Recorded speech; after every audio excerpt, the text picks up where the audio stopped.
core obligations, its responsibilities. We saw that most recently with this cyber attack that allegedly came from the Chinese government. And we can talk more about these asymmetrical attacks, whether they be biological or cyber or whatever. But first, we need to be investing in our military. I wrote a paper where I've said we need to get back to 4% of our GDP where we invest in our military.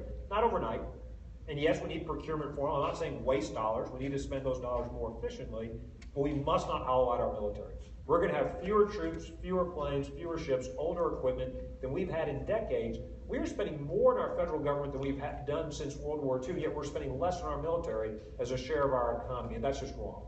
Secondly, we need to go and show the world we will be a reliable partner. So, for example, we need to show Israel we will stand unequivocally with her when she is defending herself against Hamas, Hezbollah. You look at how this president has treated allies and treated enemies. He's done the opposite.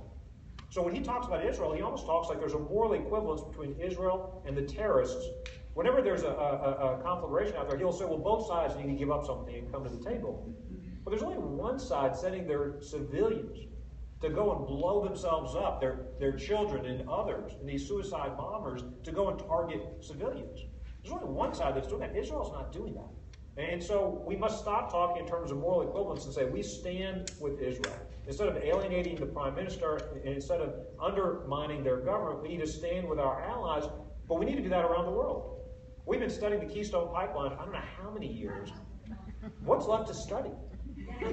The Canadians want to sell us the oil. It's real simple. The Canadians want to sell us the oil. If we don't buy it, they'll sell it to the Chinese. Why in the world wouldn't we want to help our economy, help their economy? This president keeps looking for shovel-ready projects. This is a $5 billion shovel-ready project. Won't involve any borrowing from the Chinese. Privately funded, that's ready to go. Let's show our allies as well as our enemies we mean business, but it also means our enemies. That means no deal with Iran that allows them to become a nuclear power.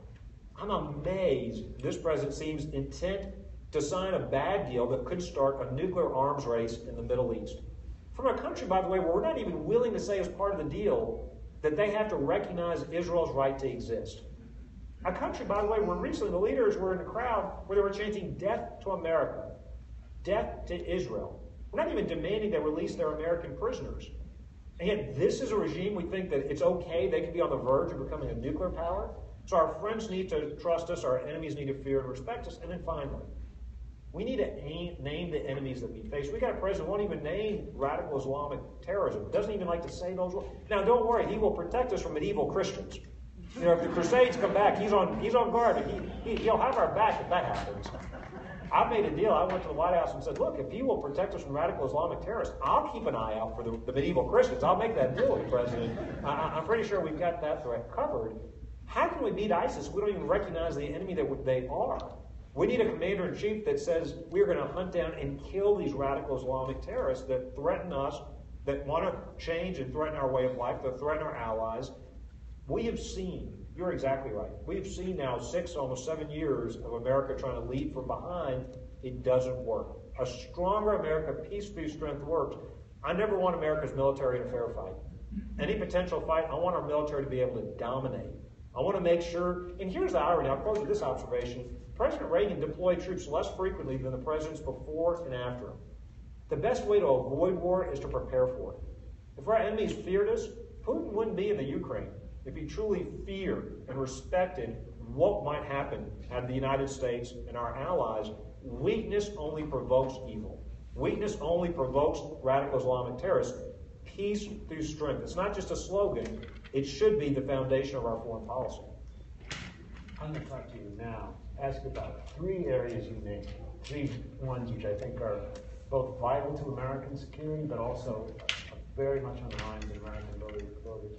One reason why there is such disquiet about what's happening in the world under this administration. The first one is ISIS. And guess what? ISIS isn't just a threat in terms of its atrocities, beheadings, and its spreading power and influence in the Middle East, in Syria, in Iraq. Talk about, by the way, American retreat. That's the most blatant example of a president who walked away from a status of forces agreement, could have left in place the stability, the stable balance of forces that made Iraq such a really fledgling democracy, and now, look at it now, the shambles it's in. But what we've seen over the last year isn't just the rise of ISIS as a deadly threat in the Middle East, but we're seeing it as a rising threat here at home, with its recruitment of gullible young people, men and women, saying, come on over, you can have a great time over here. Join the winners, which is the establishment of the caliphate and the establishment of an Islamic State. We've seen them use social networks in a sophisticated way, the kind of things that you usually think of Hollywood studios or television networks would do in order to build that network. And the fear that a lot of Americans have that this terror network at home that's being built by ISIS is just at the beginning, and this may in fact be something in which we'll run amok later on. What's going to be your approach to dealing with the ISIS threat at home and abroad? You're exactly right. We saw the threat in Garland, Texas. This is not just a threat in Iraq or in Paris or in Australia. This is a threat coming here, and that's why we've got to take this threat seriously. And by the way, and I've said this before, I'll say it again, I was very happy that you saw what happened in Texas. They shot and killed those terrorists before they could take innocent life. Maybe they shouldn't try that kind of foolishness in Texas or in Iowa or Louisiana. I've joked that for us, gun control means being able to hit your target. So, maybe that's not the best place you might want to try that kind of foolishness. But in terms of how do you take on ISIS here at home as well as abroad, several things. Number one, the president, I think, should say this today. I think he should say to Muslim leaders that Islam has a problem. That problem is radical Islam. Muslim leaders, clerics, and others should do two things immediately. Number one, they should make it very clear that these members of ISIS, Al-Qaeda, other radical Islamic terrorists, or these other radical individuals, they need to condemn them by name.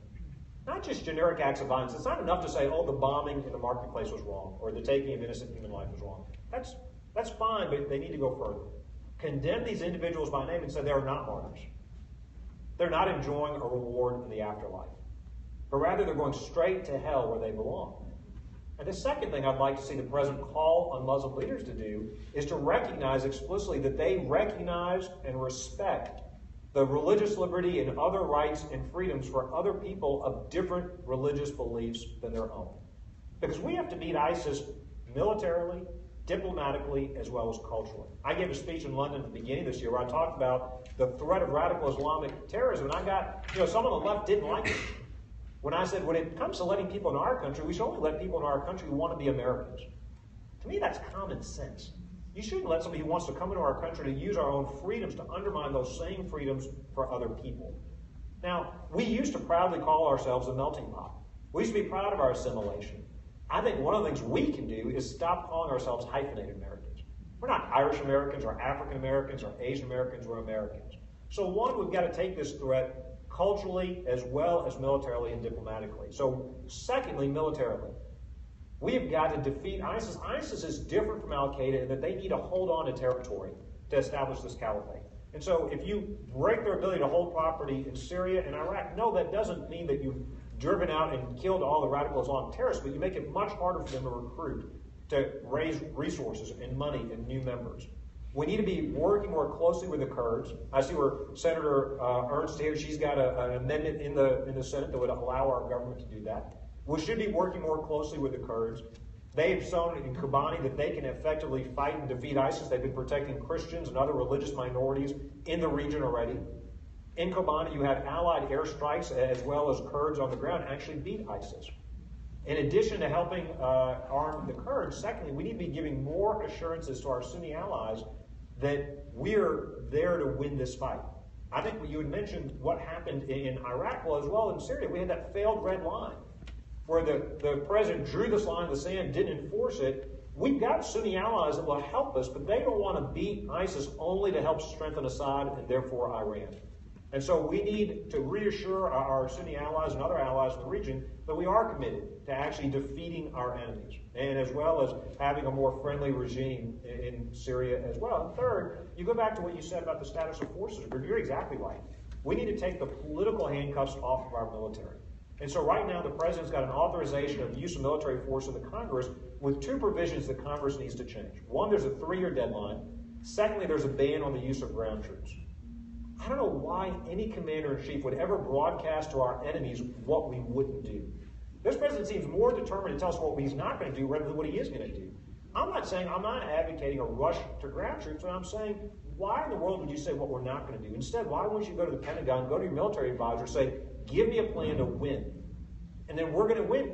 If we're going to put our men and women in harm's way, he just announced he's sending hundreds more in Iraq, give them the strategy and the tools they need to win. You've heard the president now say for a second time that he didn't have a strategy. Told us he didn't have a strategy to train the Iraq military. Earlier told us he didn't have a strategy to beat ISIS. I always love it when someone from the White House has to go out there and basically say, the president didn't mean to say what he actually said. That's not a verbal gaffe. He's actually admitting the truth. I love your enthusiasm for it, but we're out of time for answering our part of our discussion. Are you ready to answer some questions from the audience? Absolutely. First question that I've got is coming from Judith from Waterloo, and that is, if Obama signs a deal with Iran and you are elected president, what would you do with it? I've said clearly, and I signed on, I was proud to sign on the Tom Cotton letter. I would not, if I were commander-in-chief, if I'm the next commander-in-chief, and if this president insists on signing a bad deal with Iran, I wouldn't feel obligated by that deal, and this is why. This president's trying to have it both ways. He's trying to say, well, it's not a treaty, and therefore I don't need the two-thirds, I don't need the normal ratification process, but I still want it to be binding. Well, you can't have it both ways. If it really isn't a treaty, if he really does believe he's got the power to do this, this is a president, we say he's a constitutional scholar. I don't know if anybody's actually even checked whether he's read the Constitution. I mean, he says he's a constitutional scholar. If I were him, I would ask for his money from Harvard Law School back. I'm not sure what he learned in 3 years there. Didn't read the 10th Amendment to the Constitution. Didn't read the Second Amendment to the Constitution. Doesn't like the religious liberty part of the First Amendment to the Constitution. So I'm not sure what parts of the Constitution he likes and doesn't like. But when it comes to this bad deal with Iran, look, a nuclear-armed Iran is a potential existential threat to Israel, our European allies, and the American people. So he can't have it both ways. If it's not a binding treaty, it's not binding. And any commander-in-chief, one of their most sacred obligations is to protect America, to protect our people, to protect the homeland. A nuclear-armed Iran, and let's not kid ourselves in thinking it ends with Iran. Saudi Arabia, Turkey, and Egypt are not going to sit idly by. I believe the Saudis may have the ability to go buy this technology from the Pakistanis, and so you really could have a nuclear arms race in the Middle East if this president insists on signing a bad deal. So if I were the next commander-in-chief, if he insists on signing a bad deal, I wouldn't consider it binding. And by the way, just real quickly, a good deal, they should give up their enrichment capacity. They should give up their enriched uranium, anytime, anywhere inspections, including military sites. By the way, they should have to recognize Israel, cut off any links to and sponsorship of terrorism. They should release all their American prisoners. And then and only then will we begin to consider lifting sanctions. You don't lift the sanctions ahead of time. You lift those sanctions only gradually after we've ensured they've complied with those. And by the way, the other condition, they have to cut off any path to a plutonium weapon as well. Then and only then can we begin to discuss lifting sanctions. Unfortunately, the president seems to have it backwards. He wants to lift sanctions first, and it doesn't appear like he's going to get anytime, anywhere inspections. You've got the Iranians out there saying they're not giving that up, and they're cheating on their current obligations, by the way, while they're trying to negotiate a new deal. Now, you know what the administration would say, Governor, is, hey, it's not a perfect deal that we're working on, but we got them to the bargaining table, and frankly, even a bad deal is better than no deal because we run out of options. What would you have us do? Put boots on the ground? What options are there then if you aren't going to work out a nuclear deal here, and if Iran sort of says, no, we're going to keep our enriched capacity, we reserve the right to enrich uranium as our sovereign national status, and we're not going to talk to you about the missiles that we're building that might possibly carry some nuclear weapon in the past. If they're going to dig in and be intransigent, what's the next turn? Well, three things. One, you hit it exactly on the head of the question. We have to have a commander-in-chief who recognizes that a bad deal is actually worse than no deal. Now think about something. The second fundamental mistake he made was, remember, he threatened a bipartisan congressional majority. There was bipartisan support in Congress to put tougher sanctions on Iran. This president threatened a veto. Now, what negotiator goes to the Congress and says, don't give me a stronger hand? I want to go negotiate, but don't give me more leverage versus the other party. I mean, Mr. Mudd's here, in the business world, nobody in the business world would ever do that. Of course you want the strongest hand you could possibly have, and instead he signaled weakness. And third and finally, the Iranian economy has been hit hard by the drop in oil prices. Our sanctions are finally beginning to have an effect, and tighter sanctions like Congress wanted to authorize, especially when it comes to the banking sector, especially when it comes to the energy and some of these other sectors. We are actually at a point where we have a lot of influence and leverage because of the drop in the price of oil. One of the worst things this president did was, again, start taking options off the table. Nobody's advocating a proactive military strike, but once you start telling the Iranian regime that we're not going to do that, once you start telling the Iranian regime we're not going to escalate sanctions, it actually, here's the irony. When you tell people what you're not going to do, if you project weakness, it actually increases the chance you're going to have to one day engage militarily. It actually increases the cost of American blood and treasure at a future day, because weakness just provokes our adversaries and our enemies. So I think we have many options. We have many options. This president, for whatever reason, has chosen to ignore it. Now remember, this isn't new. In his first term, in his very first inaugural address, he talked about his approach to foreign policy. He then had the Green Revolution. He refused to acknowledge or in any real way truly support those in Iran that were looking for regime change. You then see how he treated Assad, a friend of this regime. You then saw how he was, I think, softer than he could have been on Putin. And some have speculated maybe he did that because he needed Putin's help to do a deal with Iran. This isn't a new development. This administration seems to, I don't know whether it's because of his legacy or because just his naivete or his misunderstanding of American interest in foreign policy, he seems determined to get a bad deal done. I think we've got the first president, at least in my lifetime, if not ever, who does not believe in American exceptionalism. That's a very dangerous thing to have a commander-in-chief. I don't think he believes in American exceptionalism the way you and I do and were taught by our own parents and the way that we're trying to teach our kids. You touched on Vladimir Putin. I've got a question here from John, also from Waterloo. What would you do to assist the Ukraine state against Russian aggression? A couple of things. One, there's right now, our government's not, they've got a request in, they'd like to purchase more military equipment. We should be doing that, not just non-lethal aid. I mean, I think it's great we're sending them MREs. Doesn't really help when you've got Russian-made tanks coming into the eastern part of your country. So I think we should be willing to... Don't forget about the walkie-talkies. Yeah, that's right. So we need to be able to provide them with lethal assistance, defense assistance as well. Secondly, look, Putin is a rational, I believe, he's acting what he thinks to be his own rational interest. He is in Crimea, he's in eastern Ukraine because he doesn't think he's going to pay a price for it. Now, I think the best way to deter him, not only for war and aggression in Ukraine, but other countries in Eastern Europe as well, wouldn't it be great if NATO had a couple of tank brigades or a couple of some that we could go park over there? And here's the problem. As we've hauled out our military, it's become harder and harder for us to credibly go mobilize resources. It's not clear we actually have the equipment and the troops, even if we wanted to do that. The best way to stop Putin is to have a credible deterrence. That could be tighter sanctions. It could be advanced placement of NATO troops and equipment, as well as better training with our allies. Some of these are allies bound to us by treaty, by the way. These aren't just allies in theory. And so I think the best way to stop and contain and reverse what Putin has done is through credible deterrence. I think the reason he is there, make no mistake about it, if Reagan were in the White House today, Putin would not be in the Ukraine. He looks over to the White House. He doesn't fear the consequences. From his side, this has been a successful incursion. He hasn't paid a real price for it from his perspective. Another question. This is from someone in the audience. They didn't put their name down. But this year, the U.S. government was not prepared for the spread of Ebola. What could or should we be doing to prepare for the next outbreak? Well, I'm going to broaden that out to the next bio-warfare threat. And the person who wrote this also noted that ISIS has made that threat, and it's a credible one. Absolutely. Well, first, we can stop sending anthrax all over the world. We can stop by spreading these agents ourselves. But secondly, you may remember during the height of the Ebola crisis, I think out of political correctness, the president did order some just common sense travel restrictions or some stronger precautions from some of the more heavily impacted countries. I think to me that just made common sense, and I wished he had done that. But in terms of the bigger question of how do we prepare and how do we protect ourselves, in my paper on defense and foreign policy, I note that there are only a couple of countries that have the cyber skills that actually pose an existential threat to America. Russia, China. There are a handful of countries. There are not many.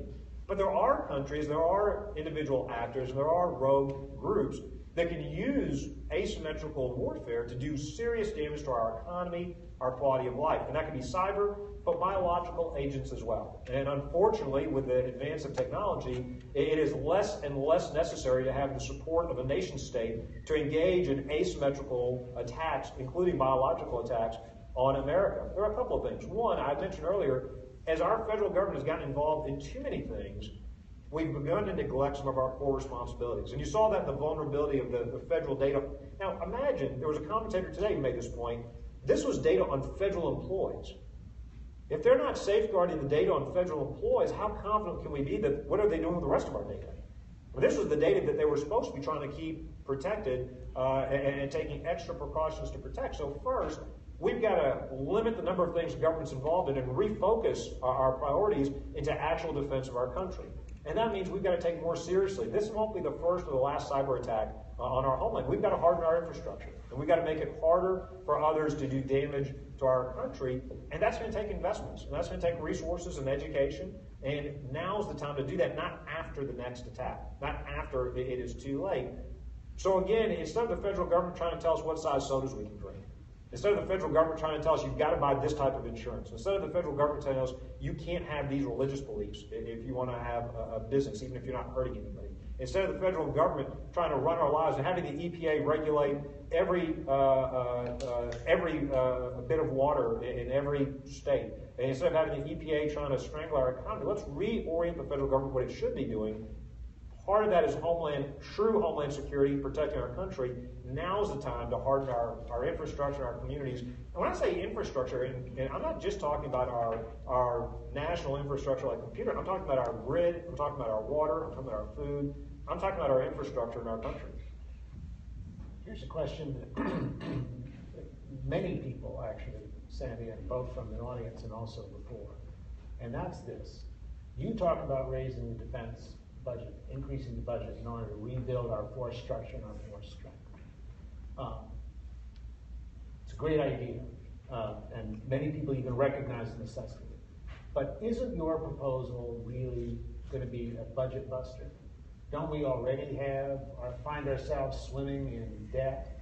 How are you going to make the numbers come out if you're going to be talking about defense spending increases of the kind that you talk about here that you just presented to us? Absolutely, a couple of things. First, let's remember how we got here. You had the president's own defense secretary go through a thorough review, then Secretary Gates, and present what he felt like was a responsible budget for the military. This wasn't a Republican proposal. This was the president's own cabinet secretary. And then, seemingly out of thin air, the president rejects that budget request, and OMB and the administration comes up with a new number without the justification after this thorough process. It wasn't that they tied it to a different explicit change in policy. It was just they came up with this number seemingly out of thin air. Bipartisan experts agreed that this number wasn't realistic, wasn't enough for our military to be able to do what we've tasked them, the obligations we've tasked our military planners with.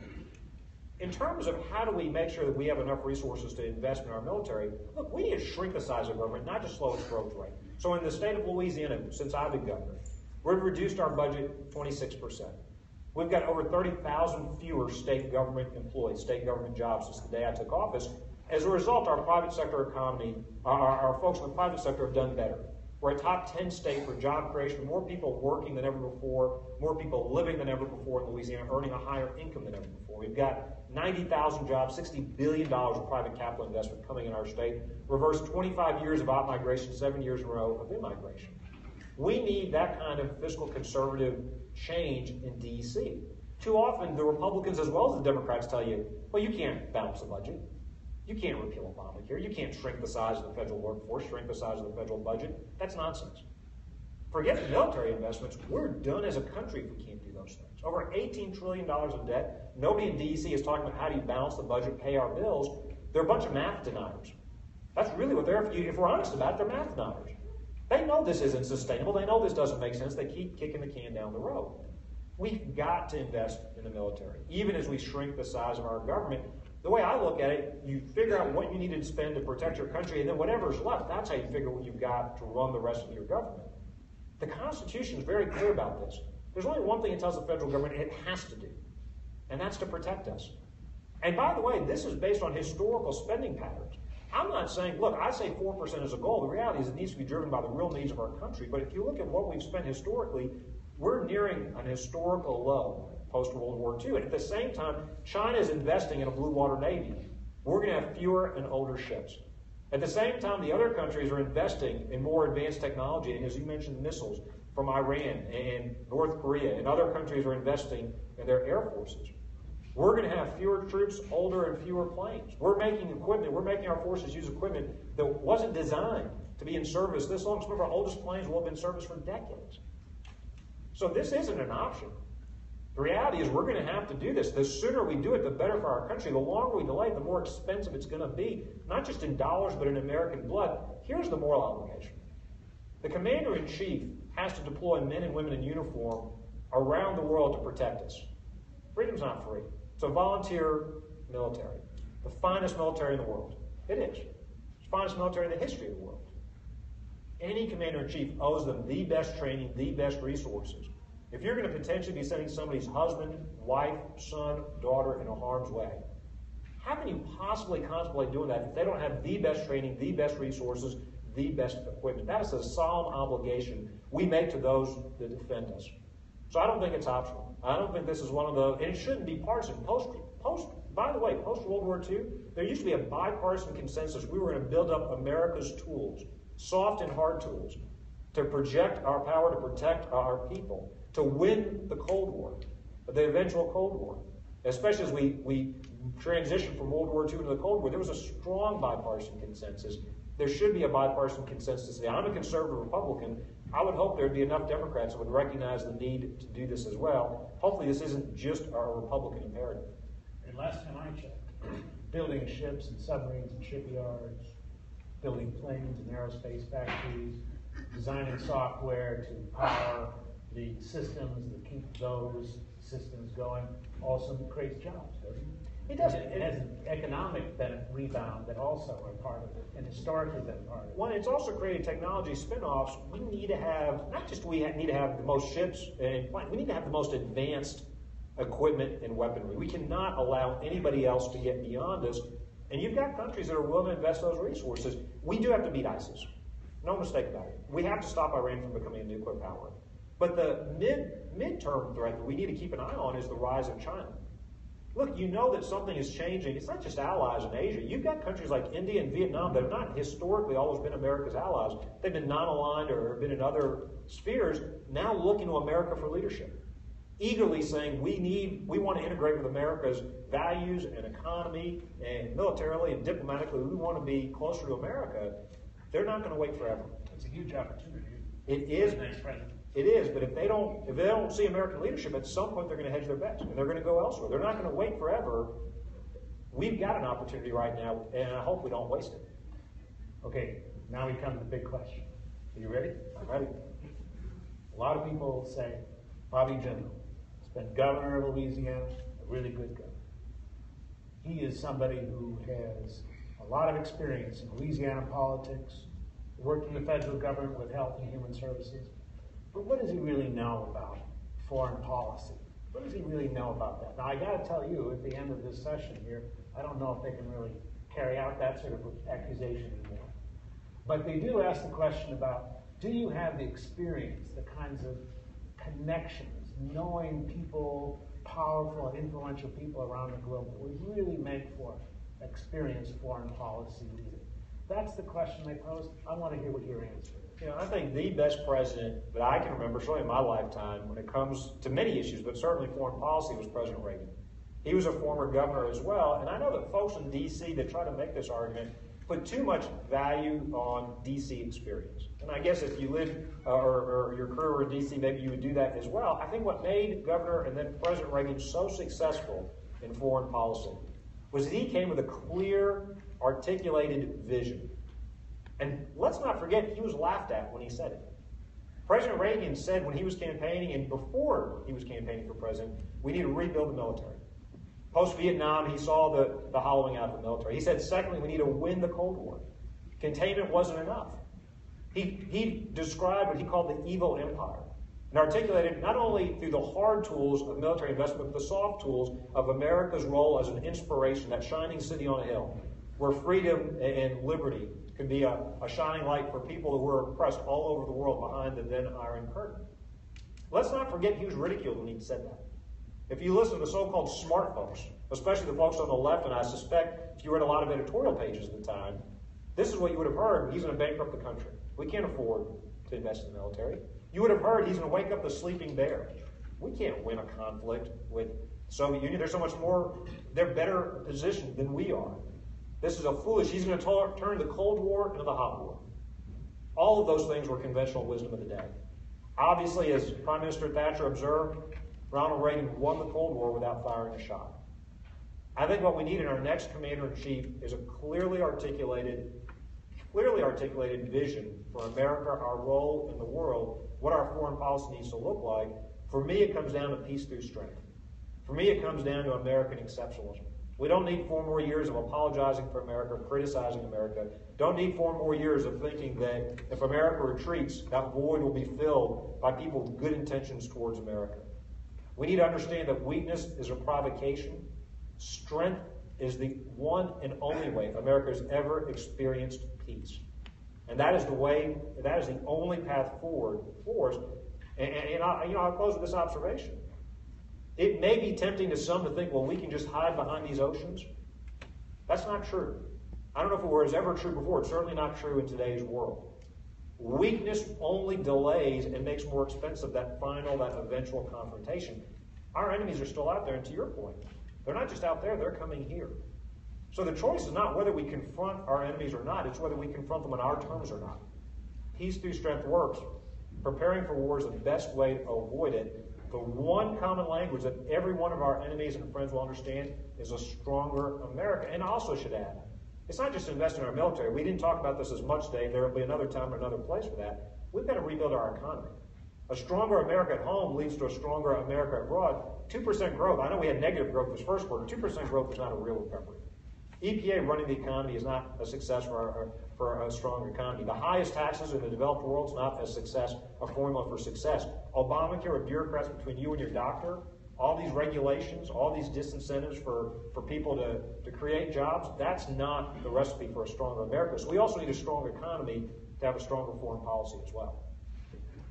And boy, a thriving American economy, if there's anything that would help to restore respect for the United States around the world, that would be it. But that's going to have to be for another time. Governor, thank you so much. That was really Thank you. Thank you.